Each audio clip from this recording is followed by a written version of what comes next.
Mga kababayan, sa tingin ng marami, actually hindi marami, pero sa mga magagaling mag-analyze, and even si VP Sara, alam niya na ang totoong kaaway ngayon ay si Martin.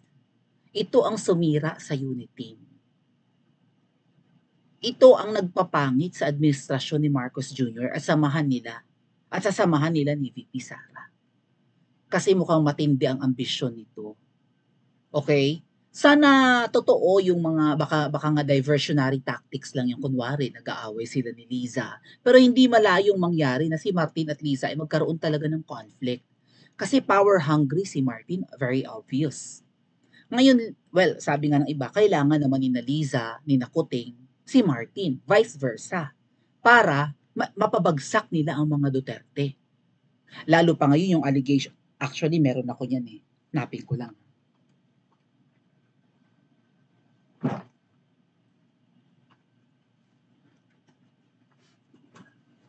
Finorward kasi sa akin mga ate at kuya yung passport nung tatlong foreigner na nandito ngayon sa Pilipinas and ginagastosan daw ni na Tamba ang pagsistay.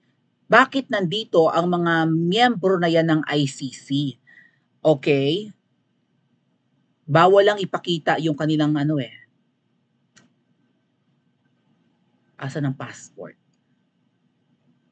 Okay, hold on. Pakita ko sa inyo. Bawal ipakita, pero babasahin. Ito yung na-vlog na ni Miss Maharlika, no? Where is that? Oh, okay, got it.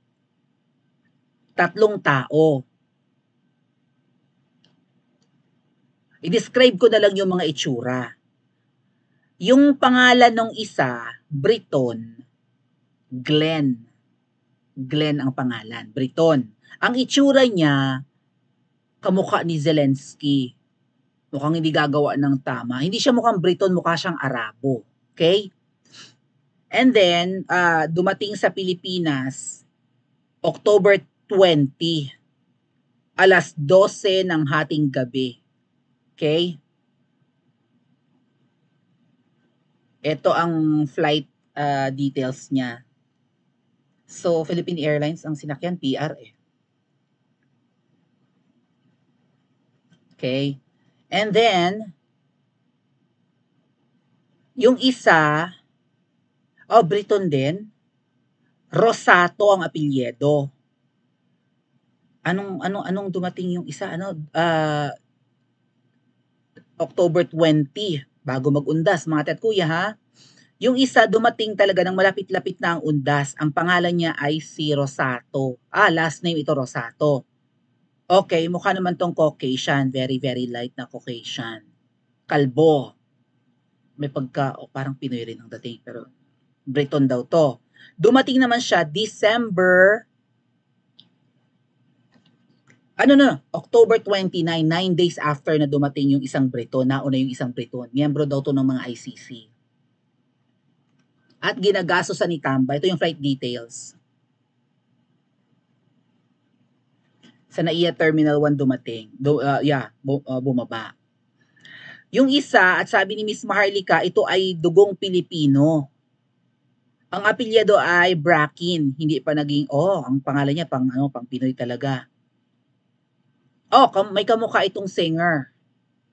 Kamukha ni Molly Hamar. Ewan ko kung familiar kayo kay Molly Hamar. Pero Pinay daw ito. Amerikana. US citizen.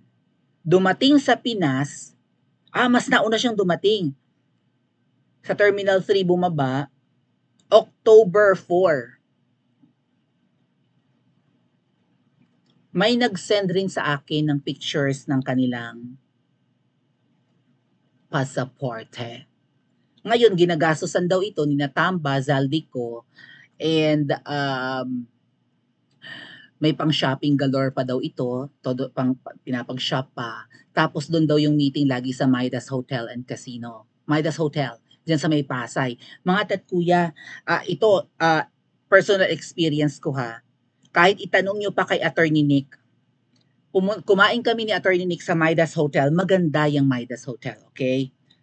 Pero meron kami, I don't know, maybe that was a sign na may something. Ano lang, like 2023 kami kumain ni Attorney Nick dyan. Last year lang. Alam nyo bang may mabait na pagkalaki-laki na tumakbong mabait? Alam nyo na, mabait, Mickey Mouse. Ang laki! Kumakain kami sa kanilang buffet, second floor yata yun or pang ilang floor. Basta yung buffet area nila. Tapos na yung buffet nila. So, umorder na lang kami ni Attorney Nick kung anong merong food sila. Aside ko, dahil wala nga buffet na. So, umorder kami ng sandwich, ganyan. Coffee kami ni Attorney Nick. May tumakbong mabait. Maidas Hotel. Pinagalitan ni Attorney Nick yung mga staff doon. Actually, sinermonan lang niya yung staff na dahil maingay. Parang may akla na staff tapos maingay, sinaway ni Attorney Nick na inis kasi nagbo-vlog na kami. Tapos nung tapos na ni Attorney Nick na bungangaan yung staff ng Maidas, si Saldico pala may-ari niyan, yung pinanggigigilan ni VP Sara. Na 2 tao lang ang nasusunod sa budget ng camera, sa budget ng lahat, si Tamba at saka si Saldico. Kanya pala yung Maidas Hotel. Maganda yan. Pero yun nga, may mabait. Nung matapos sermon ni Attorney Nick yung mga crew doon or staff or kung sino man sila, sinabi ko kay Attorney Nick, may tumakbong mabait. Alam mo, tinawag ni Attorney Nick yung parang manager. Tapos sinabi nitong kasama ko, may mabait pala dito. Ano ba yan? Mabuti hindi ko nakita. Mag-i-eskandalo si Attorney Nick. Mabuti ako lang ang nakita. Tapos sabi nung babae na mataas yata doon yung katungkulan, sabi niya, oo nga po eh. Actually, ginagawa na namin ng paraan yan na mahuli. Iisa lang naman po yan. Ay, ang laki-laki po. Kaya hindi namin matrap, hindi namin malagyan ng pagkain na may billboard na, alam niyo na, pang tegi sa mabait. Ang laki talaga. Bakit merong mabait ang Maidas Hotel? Dito pa din nila. Kahit tanong nyo kay Attorney Nick. Nagbo-vlog kami niyan. Nalimutan ko yung specific topic namin noon.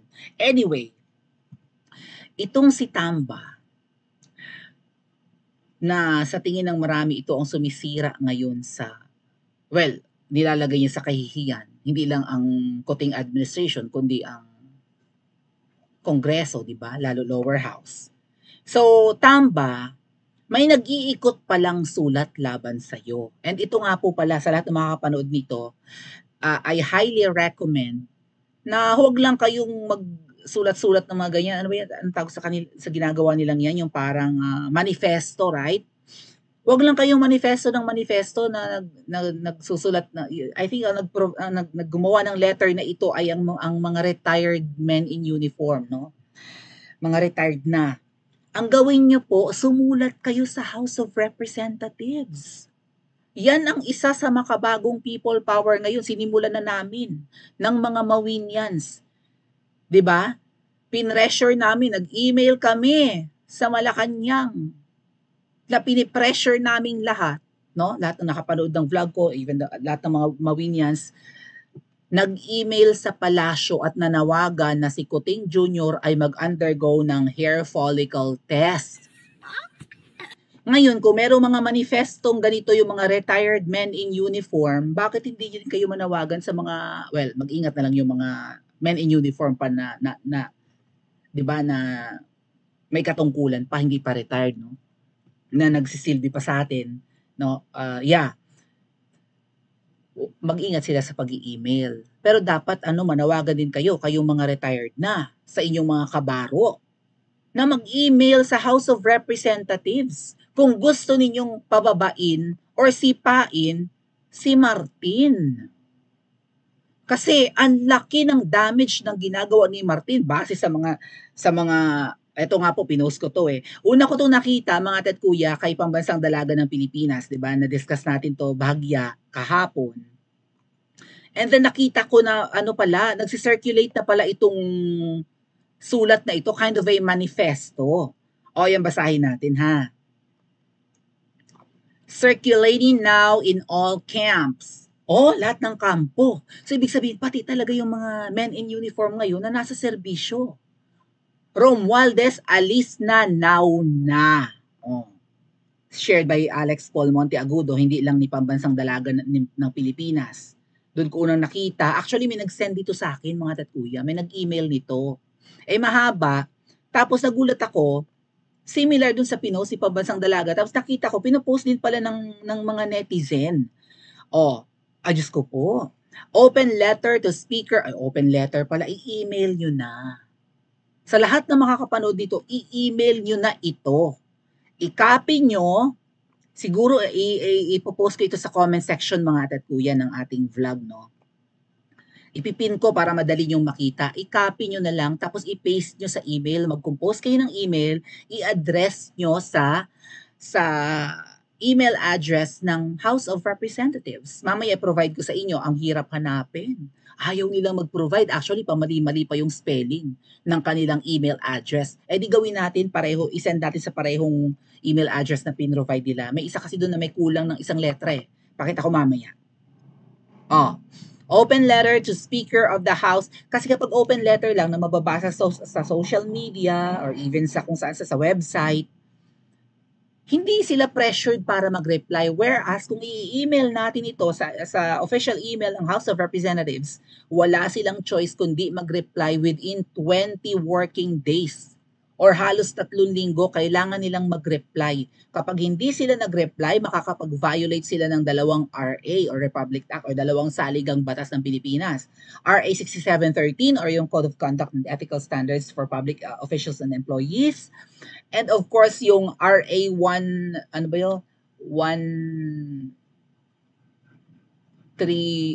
ano ba yun? Na-vlog ko yan eh. Teka, hanapin natin ha.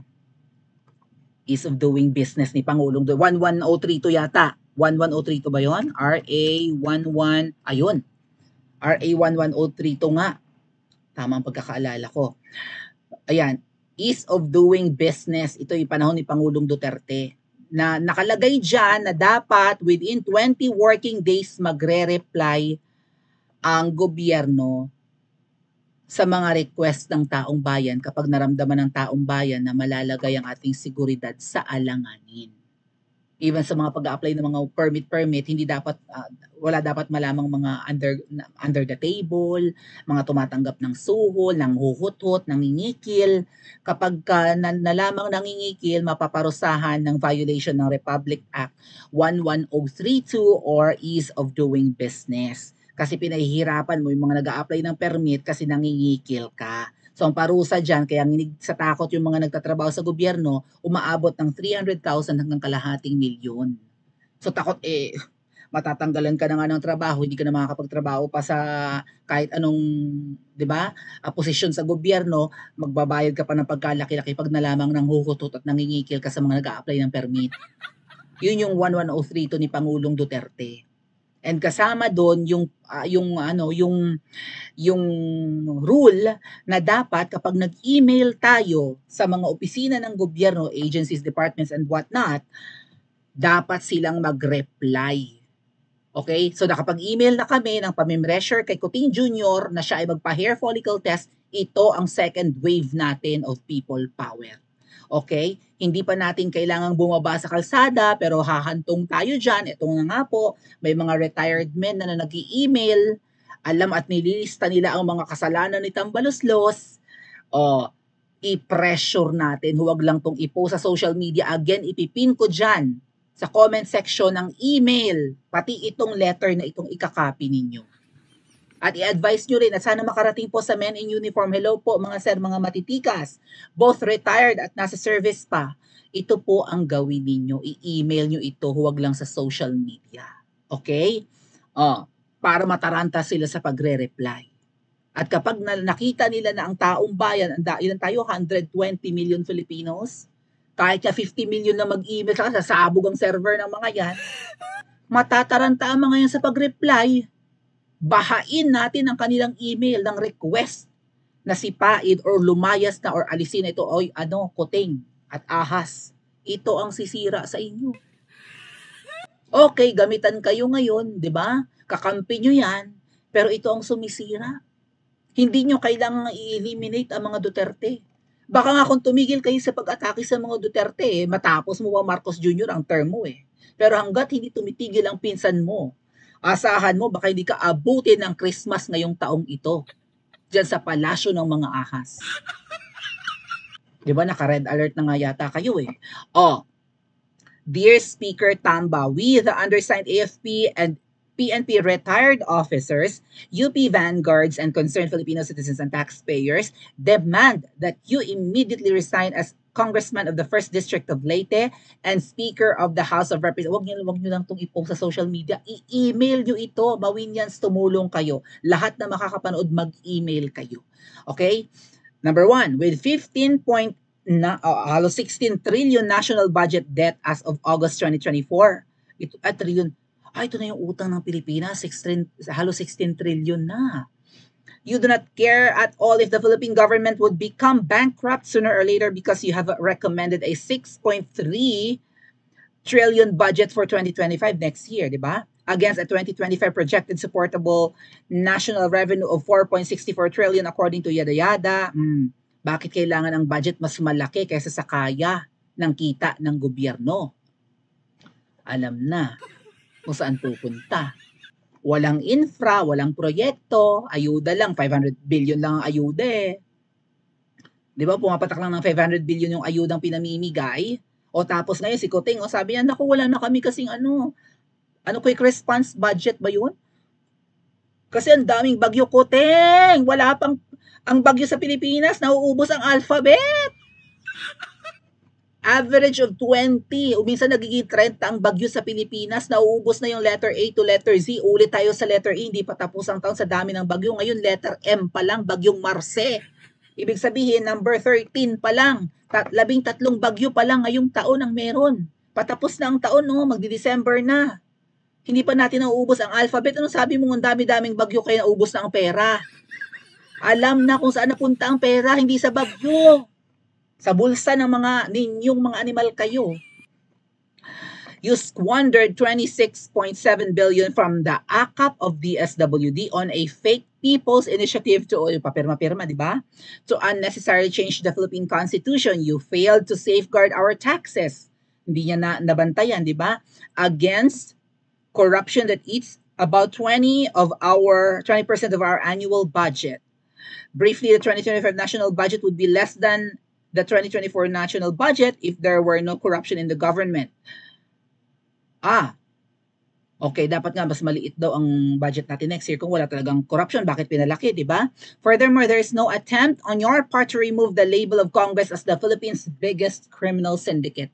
Pinakamalaking sindikatong kriminal ay ang Kongreso. Mga buwaya, hindi na sindikato, di ba? According to BizNews Asia, may mga basihan ang nakalagay sa manifesto. Aside from a report of your multi-million-dollar donation to Harvard University, there are reports of your alleged buying spree here and abroad. Grabe daw mag-shopping si Tamba. Including the 20% ownership of EEI Coasting. Ano ba itong EEI? Mga mining ba to? Costing 1.25 billion. Under your leadership in the House of Representatives, you have been spending the taxpayers' money paid by our blood, sweat, and tears as if you own the Philippine government. Based on the foregoing observations, we want you out of the House of Representatives now. Lumayas ka dyan sa House of Representatives. Pinapag-resign ka pa as congressman ng Leyte. Ngayon, mga sir, mga uniformed men, both mga retired and ang mga nasa serbisyo pa, i-email nyo to sa email ng House of Representatives. I-email nyo sa kanila, hindi pwedeng sa social media lang to. Ay, kapag alam nilang anti-Romualdez or anti-Marcos, hindi nila papansinin yan eh. Kahit pa i-post nyo to sa comment section ng kanilang mga pinagpo-post na pictures at mga videos at mga lakad nila kunwari ng pamimigay ng ayuda, hindi papansinin ito sa comment section. I-email nyo. That way, mape-pressure silang mag-reply. Sabi, unfortunately, I am mandated to represent my constituency, kuning-kuning. But still, kulitin nyo. Pag tumangging mag-resign, replyan nyo ulit. Hindi. Ang dami mong kasalanan sa taong bayan. Allegedly involved ka pa sa Okada heavy luggage, tumanggap ka di umano, nabanggit ang pangalan mo sa Chancery Court of Delaware. Also, nabanggit ka sa Japan Times. O, involved ka daw sa pagtanggap ng bribery na heavy luggage ang ibinigay sa'yo. Anong laman nun? Ginto, pera, what? O, at kung ano-ano pang kalokohan ni Martin Romualdez, meron pang sinabi na, di ba, pumunta sa kanya yung sino ba yon? Yung kamukha ni Alan Kay na may bit-bit na 3 itim na bags. Galing sa bahay niya. Yung yung dyan sa may, ano ba yun, sa, sino ba yon? Yung pango, kamukha talaga ni Alan Kay.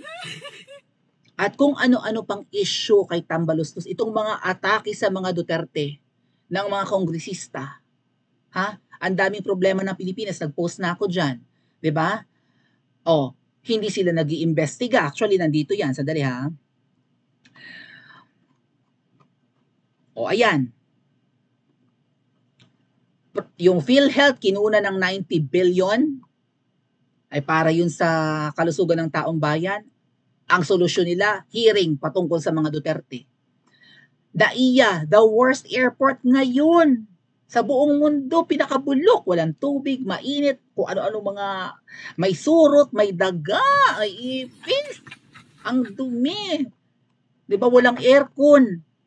Ang solusyon nila, hearing, laban sa mga Duterte. Baha, flood control project na hindi makita, bilyon-bilyon, 500 billion, 1 billion mahigit araw-araw ang ginagastos kahit na summer, may flood control budget.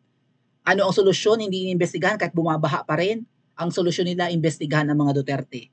Number 1 in crime in Manila. Walang committee on what? Public safety and what not. Walang mga investigation, walang kahit in aid of pautot-utot legislation, wala. Ang inuuna Duterte. Mga nangangawalang mga bata, wala silang solusyon. Ang kanilang solusyon, hearing laban sa mga Duterte. Mahal ang bilihin, may mga smugglers. Ayan ang problema ng Pilipinas. Ang solusyon nila, hearing laban sa mga Duterte. Puro Duterte ang tina-target nila, both ang ating Vice President at ang tatay. At yun nga po, nasa Pilipinas na ang 3 foreigners na members ng ICC na meron pang pa-shopping galore. At doon nagmi-meet up sa hotel na nakita namin ni Attorney Nick, may mabait, ang laki talaga ng tumakbo. Hindi kami umulit ni Attorney Nick ng kain doon. Sana makagat ng mabait na yun yung 3 foreigner. Parang sign yun na may mga peste. Parang sign ba yun na ang may-ari ng Midas ay peste, yung kanang kamay ni Tambi? At ang dami-daming peste at dapat maalis ang pesteng yan. Paano? Huwag lang i-post sa social media. Mag-email kayo. Saan kayo mag-email? Ito po yung nakita ko, cpbo_hor@yahoo.com? Yahoo.com? No, wag yan. Dito kayo pumunta, cpbrd@house.gov.ph. Okay? Ipopost ko yan sa comment section. Ano ba ang CPBRD? Congressional Policy and Budget Research Department. Tapos alternate sign, house.gov.ph. Diyan kayo mag-email. Diyan nyo iparating ang inyong frustrations. Diyan kayo manawagan na umalis, bumaba na sa pwesto yung isang yan dahil wala namang ginawang tama. Ngayon, kuting, hanggang kailan mo aalagaan ang pinsan mo? Hanggang kailan mo kukonsintihin? Kapag huli na ang lahat, kapag bumaba na ang taong bayan sa kalsada, ikaw rin. Baka huli na. Tama ba mga ate at kuya? Pa-comment po sa comment section at mag-like and subscribe din po kayo.